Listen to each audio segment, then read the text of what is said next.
Assalamualaikum warahmatullahi wabarakatuh. Halo semua, perkenalkan nama saya Nazila Revadina dengan NIM G7012411. Saya dari kelas C, Prodi Farmasi. Di sini saya akan membuat resume mengenai beberapa materi untuk memenuhi mata kuliah Bahasa Indonesia. Materi yang pertama yang akan saya resumkan yaitu teks akademik dan non-akademik. Jadi teks akademik ini adalah teks yang ditulis untuk tujuan mempresentasikan hasil penelitian, analisis, atau diskusi tentang topik tertentu yang ada dalam bidang akademik. Kemudian jenis-jenis dari teks akademik ini yang pertama itu artikel jurnal, makalah, skripsi, disertasi, itu merupakan teks akademik. Kemudian ada pun ciri-ciri dari teks akademik itu yang pertama menggunakan bahasa formal dan teknik. Yang kedua, berbasis pada penelitian dan analisis yang sistematis. Kemudian yang ketiga, menggunakan struktur yang jelas dan logis. Dan yang terakhir, berisi argumen dan bukti yang mendukung. Kemudian ada pun resume dari teks non-akademik itu yang pertama. Jadi teks non-akademik itu adalah teks yang ditulis dengan tujuan untuk menghibur, kemudian menginformasikan, ataupun mempromosikan sesuatu. Bukan untuk mempresentasikan hasil penelitian atau analisis akademik. Jadi beda kayak teks akademik tadi. Terus jenis-jenis dari teks non-akademik itu seperti artikel blog, iklan yang sering kita lihat, kemudian cerita fiksi, dan artikel berita.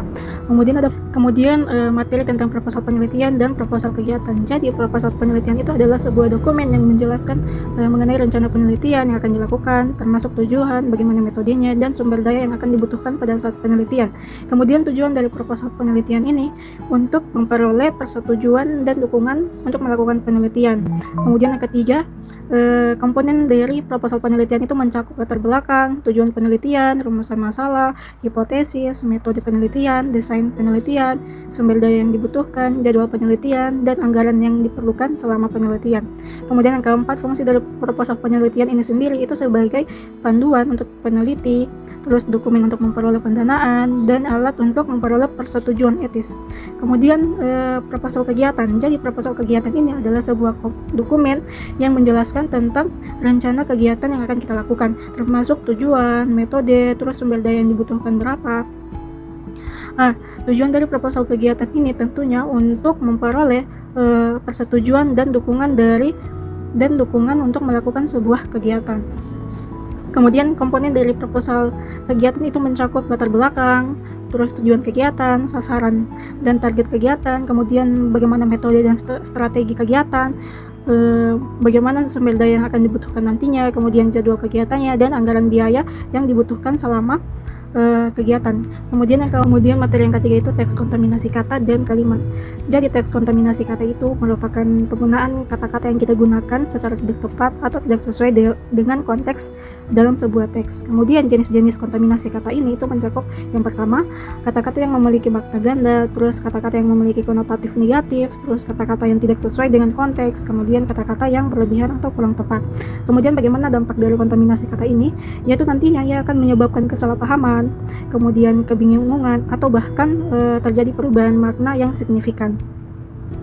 Kemudian adapun kontaminasi kalimat. Jadi kontaminasi kalimat ini adalah sebuah penggunaan kalimat yang tidak tepat atau tidak sesuai dengan struktur bahasa yang baik dalam sebuah teks.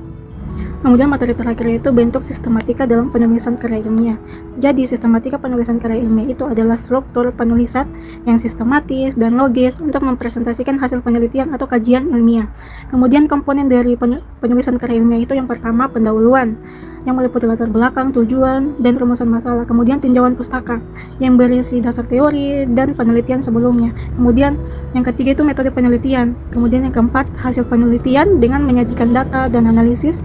Kemudian yang keenam itu pembahasan. Kemudian yang terakhir itu ada kesimpulan dan saran. Kemudian fungsi dari sistematika penulisan karya ilmiah ini berfungsi sebagai panduan ketika kita menulis, kemudian alat untuk memperoleh pemahaman yang sistematis, dan saran untuk mempresentasikan hasil penelitian yang valid.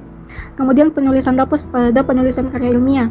Jadi Daftar pustaka ini adalah daftar sumber-sumber yang kita gunakan dalam penelitian atau kajian ilmiah. Tentunya daftar pustaka ini ia berfungsi sebagai sumber informasi untuk pembaca, kemudian alat untuk memperoleh validitas dan reliabilitas penelitian, kemudian berfungsi sebagai sarana untuk menghargai karya penulis lain.